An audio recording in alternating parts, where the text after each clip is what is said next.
उसमें समझ क्रिएट हो गई, इंटेलिजेंट हो गया, जल्दी चीजों को कैप्चर करने लग गया, हम उसे नहीं माप सकते। कैसे कह सकते हैं कि बच्चा जो है वो ज्यादा सामाजिक हो गया, सामाजिक भी परिवर्तन आएंगे। अब नहीं कह सकते, अब यूं तो हम नहीं कह सकते कि सामाजिक जो परिवर्तन है वो किलो में है या 2 किलो में है, 3 किलो में, ऐसा नहीं कह सकते। तो क्या है, विकास को मापा नहीं जा सकता। अब देखें, वृद्धि का संबंध शारीरिक परिवर्तनों से होता है। वो कैसे? शारीरिक परिवर्तन जो होते हैं वृद्धि में, शारीरिक परिवर्तन कैसे, जो हम भार है हमारा वो कितना बढ़ा, शरीर के अंगों में कितना परिवर्तन आया, कितना कद बढ़ा हमारा, तो उसको हम क्या कहते हैं, शारीरिक परिवर्तन। और विकास का संबंध सभी प्रकार के परिवर्तनों से, सभी प्रकार के परिवर्तनों से शरीर के अंगों में वृद्धि के साथ साथ कार्य कुशलता कैसे बढ़ी।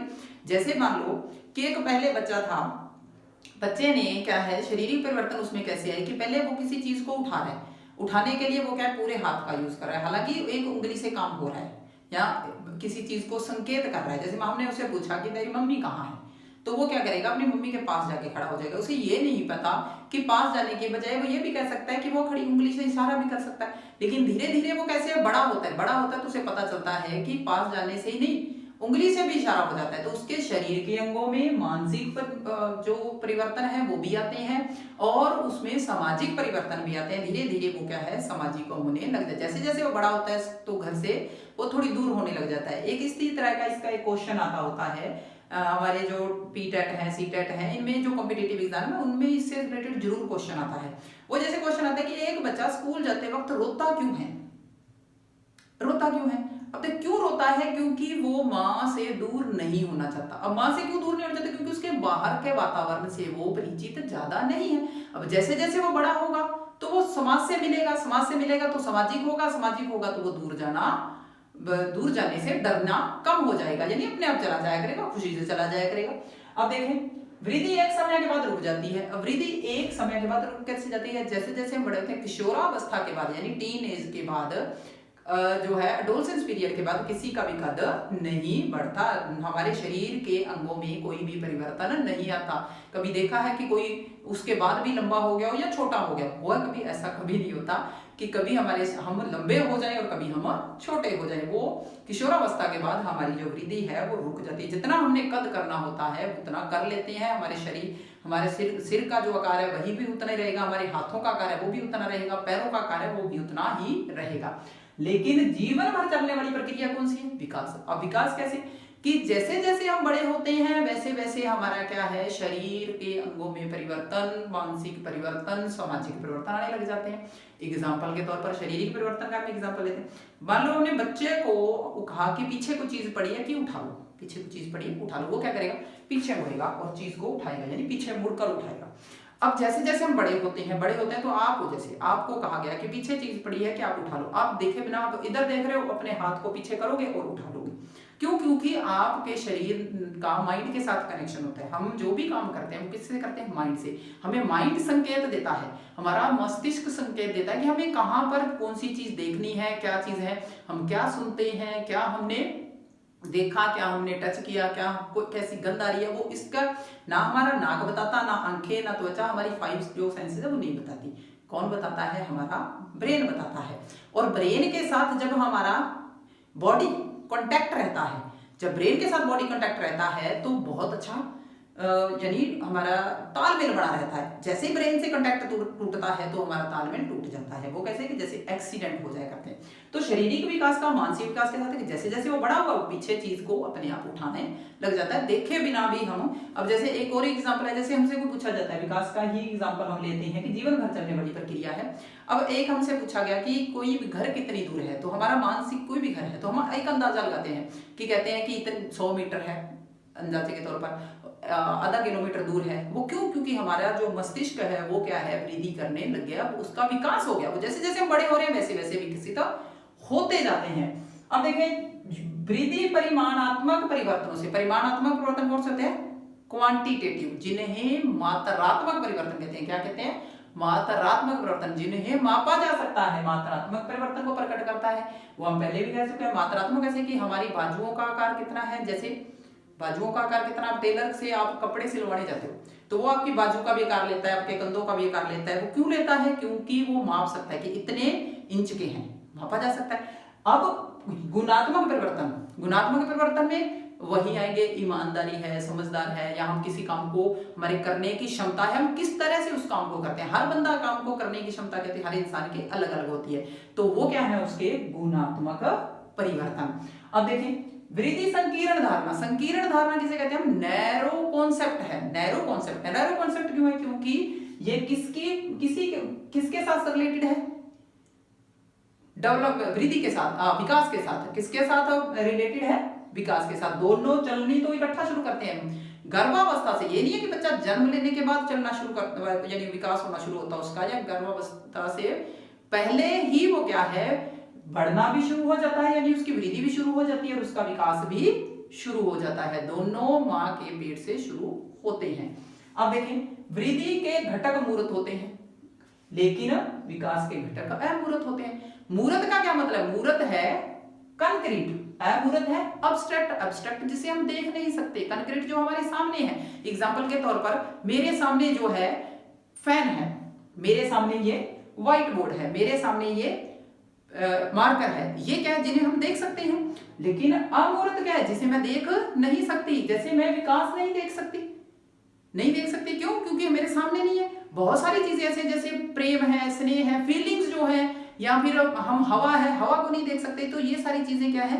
अब्स्ट्रैक्ट है। जिन चीजों को हम देख नहीं सकते वो क्या है? अब्स्ट्रैक्ट होती हैं। और जो चीजें देखी जा सकती है वो क्या होती हैं? कंक्रीट होती हैं। तो वृद्धि के घटक क्या है? मूर्त है। मूर्त कैसे कि हम देख सकते हैं कि एक बच्चे ने कितना कद कर लिया, कितना भारी हो गया, उसकी बाजू की लंबाई कितनी होगी, उसके हाथों की लंबाई कितनी है, सिर का आकार कितना है। लेकिन विकास के घटक अमूर्त होते हैं, उन्हें हम देख नहीं सकते। हम नहीं बता सकते कि एक बच्चा इतना समझदार हो गया, इतना ईमानदार हो गया, इतना ये लोगों के साथ एडजस्ट करने वाला हो गया, यानी वो सामाजिक हो गया, हम नहीं कह सकते। तो ये क्या है? ये अमूर्त होते हैं इसके घटक, और इसके घटक मूर्त होते हैं। तो ये था हमारा विकास और वृद्धि का अंतर। और इसके साथ हम कर रहे हैं जो मोस्ट इंपॉर्टेंट है, वो है विकास और वृद्धि के सिद्धांत। तो देखते हैं विकास और वृद्धि के सिद्धांत, principles of growth and development. अब कौन कौन से प्रिंसिपल वो फॉलो करते हैं? कौन? विकास। अब देखते हैं निरंतरता का सिद्धांत। निरंतरता का सिद्धांत, principle of continuity. Principle of continuity. अब देखो जो विकास है, यानी जो हमारा विकास है, वो जीवन भर चलता रहने वाली प्रक्रिया है, रुकता नहीं है। और जो वृद्धि है वो एक अवस्था के बाद रुक जाती है, और वो अवस्था कौन सी है? किशोरावस्था। किशोरावस्था के बाद वृद्धि नहीं होती। अगला देखें, विकास अवस्थाओं के द्वारा अग्रसर होता है। अवस्थाएं कौन कौन सी? देखें हमारे पास जो अवस्थाएं हैं हमारे जो मानव विकास की, वो कौन कौन सी रहती हैं?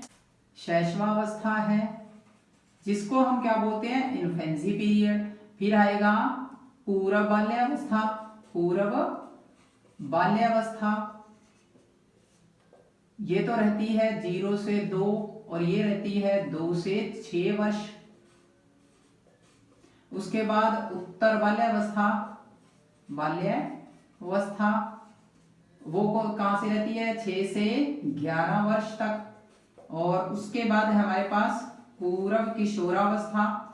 किशोरावस्था जिसको क्या बोलते हैं? व्यसंधि काल भी बोलते हैं। क्या बोलते हैं? व्यसंधि काल। और इसकी जो एज रहती है वो रहती है 11 से 15। और फिर आती है उत्तर किशोरावस्था। उत्तर किशोरावस्था। उत्तर किशोरावस्था की क्या विशेषताएं रहती हैं और क्या उम्र रहती है? उम्र रहती है 15 से 19। अब देखें हमारे मानव जो विकास है, मानव जीवन है, उसकी अवस्था क्या रहती है? पहले शैशवावस्था आती है, फिर पूर्व बाल्यावस्था आती है, फिर उत्तर बाल्यावस्था आती है, फिर पूर्व किशोरावस्था आती है, फिर उत्तर किशोरावस्था। इसको बाल्यावस्था पूरी कहते हैं और इसको किशोरावस्था कहते हैं। इसको पार्ट में इसलिए डिवाइड किया क्योंकि क्वेश्चन जो है हमारा आता है वो इसी तरह से आता है कि उत्तर किशोरावस्था की विशेषता बताएं, पूर्व किशोरावस्था की विशेषता बताएं, या उत्तर बाल्या विशेषता बताएं। जो हमारे कॉम्पिटिटिव एग्जाम है उनमें बहुत ज्यादा ये पूछी जाती है, और जो बीएड है और जो हमारे एमएड है जेबीटी में, उनमें भी ये पूछी जाती है। तो आप देखें वो क्या कहते हैं? विकास अवस्थाओं के द्वारा अग्र होता है। अवस्थाएं द्वारा पहले शैशवावस्था आएगी, फिर पूर्व बाल्यावस्था आएगी। हर अवस्था के अलग अलग क्या रहती हैं? विशेषताएं रहती हैं। वो कैसे रहती हैं? जैसे शैशवावस्था में जो बच्चा है उसकी जो बढ़ने की दर होती है वो तीव्र होती है थोड़ी सी, लेकिन पूर्व बाल्यावस्था में वो कम गति से बढ़ता है। अब इसी तरह से अगर विकास की बात करें कि पूर्व बाल्यावस्था में बच्चा जो है वो बहुत ज्यादा जिद्दी होता है, बहुत ज्यादा जिद करता है, किसी भी बात को मानता नहीं है। लेकिन वो क्या है कि जो शिष्टता वाले वर्ड हैं जैसे गुड मॉर्निंग, गुड इवनिंग, अच्छे वर्ड हैं, वो जल्दी सीख लेता है। उत्तर बाल्यावस्था में क्या है, वो शांत हो जाता है, हमारी बात मान लेता है, टोली में रहने लग जाता है। और पूर्व बाल्यावस्था में वो टोली में रहता नहीं है, वो अकेला खेलना पसंद करता है। यहाँ पर वो अकेला खेलना पसंद नहीं करता। देखो, हर अवस्था की अपनी अपनी विशेषताएं हैं। तो जो विकास है वो किससे अग्रसर होता है, अवस्थाओं से अग्रसर होता है, आगे बढ़ता है। विकास और वृद्धि की गति समान नहीं रहती। The rate of growth and development is not equal, वो इक्वल नहीं होती। वो कैसे, वो देखें, अब जो है वो शैशवावस्था में जितना कद करता है बच्चा, शैशवावस्था में जितना कद करता है, बाल्य और उत्तर यानी बाल्यावस्था में उतना कद नहीं करता, और उसके बढ़ने की गति जो है वो किशोरावस्था में तेज हो जाती है। किशोरावस्था में क्या हो जाती है, तेज हो जाती है। बच्चों के अंगों में एकदम से परिवर्तन होने शुरू हो जाते हैं। अगला देखें, विकास सामान्य से विशिष्ट की ओर चलता है। विकास सामान्य से विशिष्ट की ओर चलता है। अब ये मोस्ट इंपॉर्टेंट आपके लिए, ये जो टॉपिक है ये क्या है, इंपॉर्टेंट। क्यों, क्योंकि ये हमारे जो एग्जाम आते हैं, कॉम्पिटिटिव एग्जाम आते हैं, उनमें पूछा जाता है सामान्य से विशिष्ट की ओर कैसे। अब एक बच्चा है, उसको हमने गाय दिखा दी, एग्जांपल के तौर पर गाय दिखा दी, और हमने कहा दिस इज काउ, ये एक गाय है। तो वो जैसे ही बैल को देखेगा तो बैल को देखते ही क्या बोलेगा कि ये एक गाय है। क्यों, क्योंकि उसे वैसा ही दिख रहा है, विचार पैर हैं उसके और सींग है, ठीक है, कान है, तो वो उसको क्या कहेगा, बैल ही कहेगा। लेकिन वो जैसे जैसे बड़ा होगा तो उसे पता चलेगा कि चार पैर वाला दिखने वाली सेम चीज इक्वल नहीं होती। धीरे धीरे उसे पता चलेगा काऊ और ऑक्स में क्या डिफरेंस होता है। तो इसी तरह से बच्चा क्या सामान्य से किस तरफ चलता है, विशिष्ट की ओर। पहले वो सारे जितने उड़ने वाले जानवर होते सबको चिड़िया बोलता है, क्योंकि हमने चिड़ी दिखाई, स्पैरो दिखाई। जैसे जैसे उसको पता चलता है कि नहीं सारे उड़ने वाले स्पैरो नहीं होते, कोई पीजन होता है यानी कबूतर होता है, कोई क्रो होता है, तो फिर वो उनमें डिफरेंस करने लग जाता है। अब आता है एकीकरण का सिद्धांत। एकीकरण के सिद्धांत में क्या आता है, प्रिंसिपल ऑफ इंटीग्रिटी। सारे जो हमारे परिवर्तन है, मानसिक है, शारीरिक है, सामाजिक है, मनोवैज्ञानिक है, वो एक दूसरे से क्या है, कोरिलेटेड हैं, एक दूसरे से क्या जुड़े हुए हैं।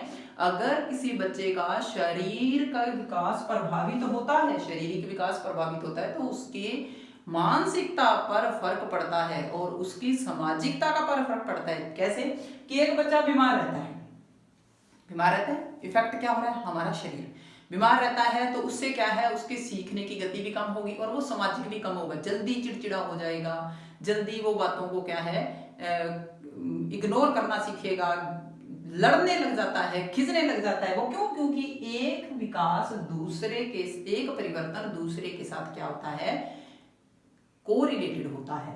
अगला देखें, विकास की दिशा का सिद्धांत। ये भी आपके लिए इंपॉर्टेंट है। इसमें क्या है, विकास की दिशा का सिद्धांत, principle of the direction of the development. अब वो विकास दो दिशाओं में होता है। पहला होता है मस्तिष्कोद्मुखी, जिसको हम क्या कहते हैं, सेफलोकैडल, और दूसरा होता है निकट, जिसको हम बोलते हैं प्रैक्सिमो डिस्टल। अब देखिए, जो हमारा मस्तिष्कोमुखी है, इसका मतलब क्या है, मस्तिष्कोमुखी का मतलब है कि शरीर जो हमारा विकास है वो किस तरफ होता है, सिर से पैर की ओर। इसका मतलब क्या है, सिर से पैर की ओर। ये क्वेश्चन बहुत पूछा जाता है। अब देखें, सबसे पहले हमारे शरीर का कौन सा अंग विकसित होता है, वो होता है सिर। अब एग्जांपल लेते हैं कि एक छोटा बच्चा है, बिल्कुल छोटा है, 2 महीने का, 3 महीने का, तो उसको जब उठाते हैं तो उसकी गर्दन यूं यूं होती रहती है आगे पीछे। अब आगे पीछे क्यों होती, क्योंकि उसको रीढ़ की हड्डी पर कंट्रोल नहीं होता, वो बैठना नहीं सीख सकता। कब तक, जब तक अपने सिर पर कंट्रोल करना नहीं सीखता। तो सबसे पहले वो अपनी गर्दन को टिकाना सीखता है, सिर पर कंट्रोल करना सीखता है, फिर उसके बाद वो बैठना सीखता है, फिर उसके बाद वो चलना सीखता है और अदर एक्टिविटीज करना सीखता है। हमारा सिर पहले विकसित होता है, बड़ा होता है, फिर हमारे पैर होते हैं। कभी ऐसा हुआ है कि पहले पैर बड़े हुए हो, पहले बंदे ने चलना सीखाओ और फिर उसने सिर टिकाना सीखाओ? नहीं, ऐसा नहीं होता। विकास हमेशा सिर से पैर की ओर होता है। दूसरा देखिए, निकट से निकट दूर, प्रॉक्सिमो डिस्टल। प्रॉक्सिमो डिस्टल का मतलब क्या है, विकास अंदर से बाहर की ओर होता है। इसका मतलब क्या है, अंदर से बाहर की ओर। अब बाहर की ओर का क्या मतलब है? इसका मतलब है कि सबसे पहले हमारी रीढ़ की हड्डी विकसित होती है, रीढ़ की हड्डी।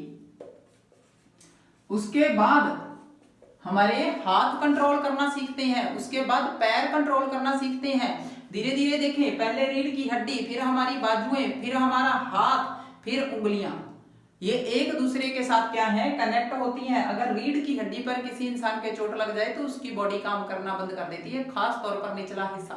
क्यों? क्योंकि शरीर है वो किस पर डिपेंड करता है, हमारी बैकबोन पर। तो इसके लिए क्या है, सिद्धांत क्या रहता है, सिद्धांत जो है वो है अंदर से बाहर की ओर होता है विकास। पहले हमारी रीढ़ की हड्डी विकसित होती है, फिर हमारी बाजुएं, फिर हमारे हाथ और फिर उंगलियां कंट्रोल करने लगती हैं। ऐसा नहीं कि पहले बंदा उंगली कंट्रोल करना सीखता है, नहीं, बच्चे को उंगली करनी नहीं आती, बच्चा हाथ करना सीखता है, फिर वो उंगली सीखता है।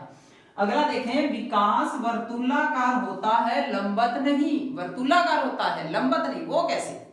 अब देखें, विकास जो है ऐसे नहीं होता, वो कैसे होता है, ऐसे, स्प्रिंग की तरह। वो कैसे होता है? ऐसे होता है, ना कि ऐसे। अब वो कैसे कि अगर ये सीधा होता तो अवस्थाएं में परिवर्तन नहीं आता। अब कैसे? अब देखें, एक बच्चा है, वो कहते हैं ना, एक एग्जाम्पल हमारे भाषा में, हमारे आम तौर पर भी लोग कहते हैं कि एक बच्चा और बूढ़ा बराबर होते हैं। वो क्यों कहते हैं? इसका मतलब है कि बच्चे और बूढ़े में जो है इक्वलिटी आ जाती है। वो कैसे कि बच्चे के भी दांत नहीं होते, बूढ़े के भी दांत नहीं होते, बच्चे के भी हाथ पैर उतने कंट्रोल नहीं करते और बूढ़े के भी हाथ और पैर उतने कंट्रोल नहीं करते। उतना ही बुढ़ापे में बंदा जिद्दी हो जाता है जितना वो बचपन में होता है। इसलिए बच्चा और बूढ़ा कहते हैं, बराबर होते हैं। और अब देखें, जब वो बच्चा शैशवावस्था में होता है तो उसके सीखने की गति तेज होती है। 2 सालों में बहुत सारे वर्ड सीख लेता है, बहुत सारी एक्टिविटी सीख लेता है। और उसके बाद क्या है, धीमी पड़ जाती है, फिर बढ़ जाती है। अब देखिए, एक और एग्जांपल लेते हैं। पूर्व बाल्यावस्था में बच्चा क्या होता है, बहुत ज्यादा जिद्दी होता है। किसमें? पूर्व बाल्यावस्था में। लेकिन वो क्या है, पूर्व बाल्यावस्था में जिद्दी है तो उत्तर बाल्यावस्था में क्या हो जाएगा, शांत। यहां पर क्या हो जाएगा, शांत हो जाएगा। वापस जब वो किस तरफ आएगा, पूर्व किशोरावस्था में। किस तरफ आएगा? पूर्व किशोरावस्था में। यहां से पूर्व किशोरावस्था, पूर्व किशोरावस्था में जब वो आएगा तो फिर क्या हो जाएगा, वो फिर से क्या हो जाएगा, उतना ही जिद करता है बच्चा, धमकियां देता है माँ बाप को, दोस्त उनके अलग हो जाते हैं। और उनकी एज है, उनकी बात नहीं है, उन एज फैक्टर है, क्योंकि उनके शरीर में बहुत ज्यादा परिवर्तन आते हैं। परिवर्तन आने से बच्चे कंफ्यूज हो जाते हैं, एकदम से माइंड, एकदम से उनका शरीर विकसित होने लग जाता है, जिस वजह से वो तालमेल नहीं बिठा पाते माँ बाप के साथ, टीचर्स के साथ। और इसी वजह से उनमें एडजस्टमेंट पावर कम हो जाती है। और एडजस्टमेंट पावर कम में जो हम हेल्प कर सकते हैं वो माँ बाप कर सकते हैं, बच्चों के एडजस्टमेंट पावर बढ़ाने में टीचर्स कर सकते हैं। इसलिए हमें यह ध्यान रखना है कि विकास हमेशा वर्तुलाकार होता है, स्पाइरल होता है। इसके हम क्या कहते हैं, स्पाइरल, लीनियर नहीं होता। Development is spiral, not linear. विकास के नेक्स्ट जो सिद्धांत है वो देखते हैं, व्यक्तिगत अंतर का सिद्धांत है, principle of individual differences. Principle of individual differences का क्या मतलब है कि every person is not equal. Her person एक दूसरे के समान नहीं होता। हर पर्सन एक दूसरे से क्या होता है, अलग होता है। उसके बढ़ने की गति अलग होती है, उसके टेस्ट अलग होते हैं, उसकी रुचियां अलग होती हैं, अभिरुचियां अलग होती हैं। तो हर व्यक्ति जो है उसके जो विकास और वृद्धि की गति क्या रहती है, वो अलग अलग रहती है, समान नहीं होती। अगला देखें, समान प्रतिमान का सिद्धांत, principle of uniformity. Principle of uniformity. अब समान प्रतिमान का मतलब क्या है कि हर व्यक्ति का, जितने भी इंसान हैं, जितने भी मनुष्य हैं, चाहे वो अमेरिका में रहे, कनाडा में रहे, कहीं भी रहे, उनके विकास की जो विकास और वृद्धि की गति है या उनके सिद्धांत है वो एक ही रहते हैं। ऐसा नहीं होता कि भारतीय हैं उनके पहले सिर कंट्रोल करना सीखते हैं और अमेरिका वालों के सिर कंट्रोल बाद में करना सीखते हैं। नहीं, सबके जितने भी इंसान हैं सबके पहले विकास कहाँ से शुरू होता है, सिर से। पहले हम सिर कंट्रोल करना सीखते हैं, फिर हमारे पैर कंट्रोल करना सीखते हैं, पहले सिर कंट्रोल होगा और फिर पैर होगा। नेक्स्ट देखें, वंशानुक्रम और वातावरण का संयुक्त परिणाम। Development is the joint product of heredity and environment. अब देखिए वंशानुक्रम क्या, वंशानुक्रम जो गुण हमने माँ बाप से लिए, जो पीढ़ी दर पीढ़ी चलते आ रहे हैं, और वातावरण जिस वातावरण में हम रह रहे हैं, भौतिक वातावरण सामाजिक वातावरण, वो दोनों ही हमें प्रभावित करते हैं। एक ही माँ बाप की संतान को अलग अलग अगर वातावरण दे दिया जाए तो उनमें डिफरेंस रहेगा। अब इस पे बारे में जो ये टॉपिक है इसके बारे में अलग से हम अलग लेक्चर में डिस्कस करेंगे। मोस्ट इंपोर्टेंट टॉपिक है ये भी बीएड के पॉइंट ऑफ व्यू से, एमएड के, रीट के, टेट के, एचटेट के, सीटेट के, ये इसमें से भी एक क्वेश्चन आता ही आता है। तो उसको हम बाद में, तो यानी ये कहने का मतलब ये है कि ये दोनों का ही संयुक्त प्रोडक्ट है। अगला है हमारा, विकास की हर अवस्था के अलग अलग सुख और शांति होते हैं। Every stage of development has its own happiness and peace, like that. अब वो कैसे कि हर अवस्था के अपने सुख होते हैं। बच्चा शैशवावस्था में जितना ज्यादा खुश होता है, 0 से 2 साल तक जितना ज्यादा खुश होता है जीवन में और कहीं नहीं होता, मस्त दिन होते हैं और कोई चिंता नहीं। उसके बाद वो बचपन में आता है, बचपन भी बेस्ट रहता है, लेकिन थोड़ी सी जिम्मेवारियां बढ़ जाती हैं, स्कूल जाता है, उतने अच्छे नहीं रहते दिन, ज्यादा रोक टोक हो जाती है। जैसे जैसे इंसान बड़ा होता है तो उसके दुख जो है, सुख जो है वो कम हो जाते हैं। सुख कम क्यों हो जाते हैं? क्योंकि दिमाग में कंफ्यूजन बरीज आ जाती है, लाइफ की बरीज आ जाती है, तो सुख और शांति क्या रहती है? अलग अलग रहती हैं। स्त्री पुरुषों के विकास की दरों में क्या रहता है? अंतर, difference between the male and females development. वो कैसे रहता है? लड़कियों के वृद्धि की दर जो है लड़कों के कंपैरिजन जल्दी होती है। लड़कियां उत्तर वाले अवस्था में ज्यादा कद कर लेती हैं लड़कों के कंपैरिजन, और लड़के जो हैं, लड़कियां जल्दी बड़ी हो जाती हैं, जवान हो जाती हैं, व्यय संधि तक वो जवान हो जाती हैं, और लड़के व्यय संधि के बाद यानी उत्तर किशोरावस्था में कद करना शुरू करते हैं। उसके बाद आता है विकास की भविष्यवाणी की जा सकती है। हम कर सकते हैं विकास की भविष्यवाणी। वो कैसे?